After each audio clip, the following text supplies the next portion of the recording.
Okay, this is the Amplified Exodus 14. I'm going to read the notes first. So let's see. First one is, so Pharaoh harnessed horses to his war chariots and took his army with him. Literally, took his people with him.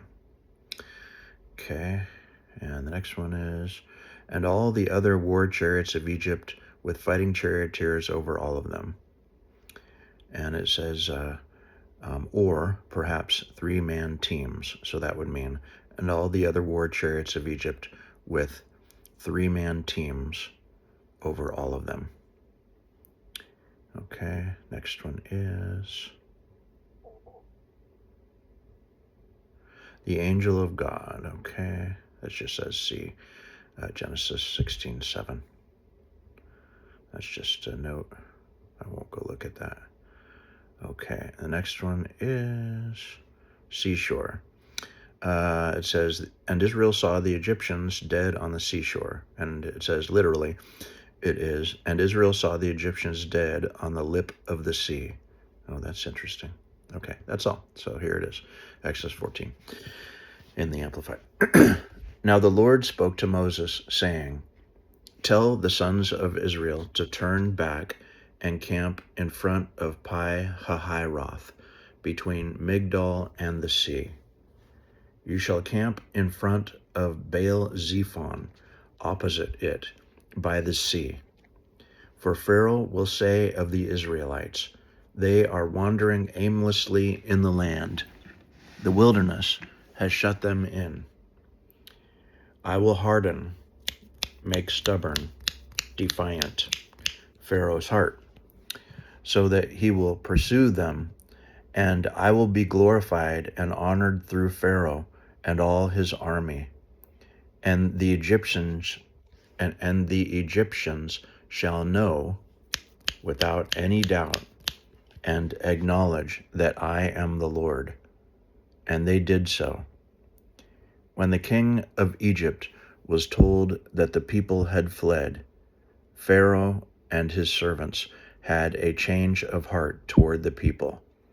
And they said, what is this that we have done? We have let Israel go from serving us. So Pharaoh harnessed horses to his war chariots for battle, and took his army with him. And he took 600 chosen war chariots, and all the other war chariots of Egypt, with fighting charioteers over all of them. The Lord hardened the heart of Pharaoh, king of Egypt, and he pursued the Israelites as they were leaving confidently and defiantly. The Egyptians chased them with all the horses and war chariots of Pharaoh, his horsemen, and his army, and they overtook them as they camped by the sea beside Pi Hahiroth in front of Baal Zephon. As Pharaoh approached, the Israelites looked up and saw the Egyptians marching after them, and they were very frightened. So the Israelites cried out to the Lord. Then they said to Moses, is it because there are no graves in Egypt that you have taken us away to die in the wilderness? What is this that you have done to us by bringing us out of Egypt? Did we not say to you in Egypt, leave us alone, let us serve the Egyptians? For it would have been better for us to serve the Egyptians as slaves than to die in the wilderness. Then Moses said to the people, do not be afraid. Take your stand.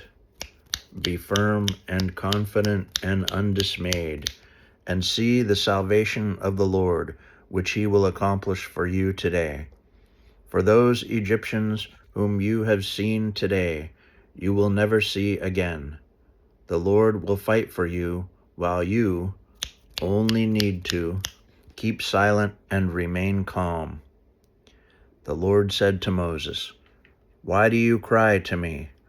Tell the sons of Israel to move forward toward the sea. As for you, lift up your staff and stretch out your hand over the sea and divide it, so that the sons of Israel may go through the middle of the sea on dry land. As for me, hear this. I will harden the hearts of the Egyptians, and they will go in the sea after them, and I will be glorified and honored through Pharaoh and all his army, and his war chariots and his horsemen.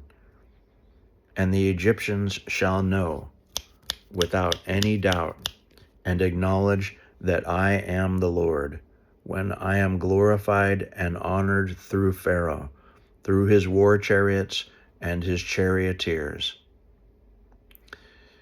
The angel of God, who had been going in front of the camp of Israel, moved and went behind them. The pillar of the cloud moved from in front and stood behind them. So it came between the camp of Egypt and the camp of Israel. It was a cloud along with darkness, even by day to the Egyptians, but it gave light by night to the Israelites.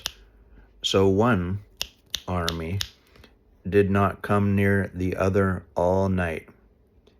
Then Moses stretched out his hand over the sea, and the Lord swept the sea back by a strong east wind all that night and turned the seabed into dry land, and the waters were divided.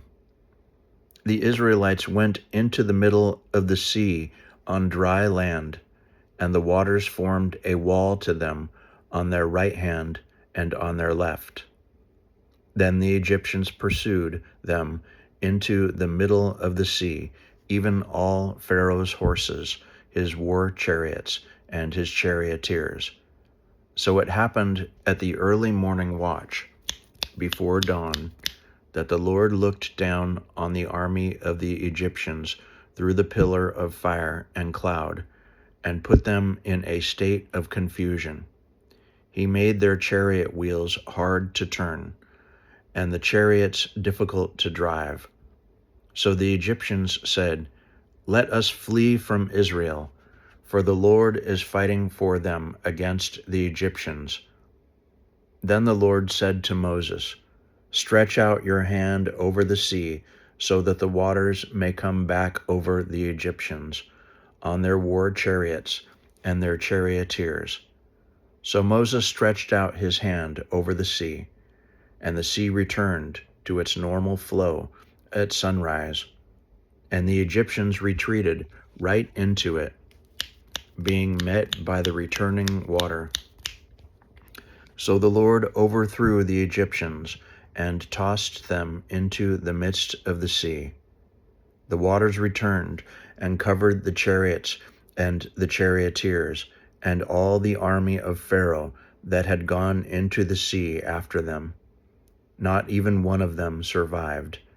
But the Israelites walked on dry land in the middle of the sea, and the waters formed a wall to them on their right hand and on their left. The Lord saved Israel that day from the hand of the Egyptians, and Israel saw the Egyptians lying dead on the seashore. When Israel saw the great power which the Lord had used against the Egyptians, they feared the Lord with reverence and awe-filled respect, and they believed in the Lord and in his servant Moses.